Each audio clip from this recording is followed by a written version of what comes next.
ಜೀವಿಸಲು ಜೀವವಾಕ್ಯ.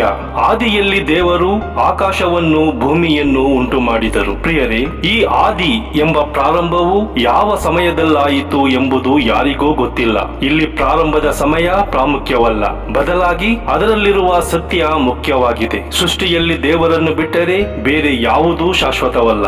ಕೀರ್ತನೆಗಾರನು ಹೀಗೆ ಹೇಳುತ್ತಾನೆ: ಬೆಟ್ಟಗಳು ಉಂಟಾಗುವುದಕ್ಕಿಂತ, ಭೂಮಿಯು ಅದರ ದೇಶಗಳು ನಿರ್ಮಾಣವಾಗುವುದಕ್ಕಿಂತ ಮುಂಚಿನಿಂದ ಯುಗ ಯುಗಾಂತರಗಳಲ್ಲಿಯೂ ನೀನೇ ದೇವರು ಎಂಬುದಾಗಿ. ಸೃಷ್ಟಿಗಿಂತಲೂ ಮೊದಲೇ ದೇವರು ಇದ್ದರು ಮತ್ತು ದೇವರು ತನ್ನ ವಾಕ್ಯ ಹಾಗೂ ಸರ್ವಶಕ್ತಿಯಿಂದ ಲೋಕವನ್ನುಂಟು ಮಾಡಿದರು. ಆದ್ದರಿಂದ ಕೀರ್ತನೆಗಾರನು ನುಡಿಯುತ್ತಾನೆ: ಯೆಹೋವನ ಅಪ್ಪಣೆಯಿಂದಲೇ ಆಕಾಶವು ಉಂಟಾಯಿತು, ಅದರಲ್ಲಿರುವುದೆಲ್ಲವೂ ಆತನ ಶ್ವಾಸದಿಂದ ನಿರ್ಮಿತವಾಯಿತು.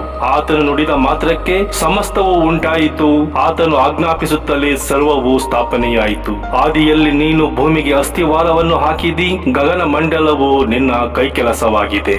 ದೇವರ ಅಸ್ತಿತ್ವದ ಕುರಿತಾಗಿರುವ ಪುರಾವೆಗಳೊಂದಿಗೆ ಸತ್ಯವೇದವು ಪ್ರಾರಂಭವಾಗುವುದಿಲ್ಲ.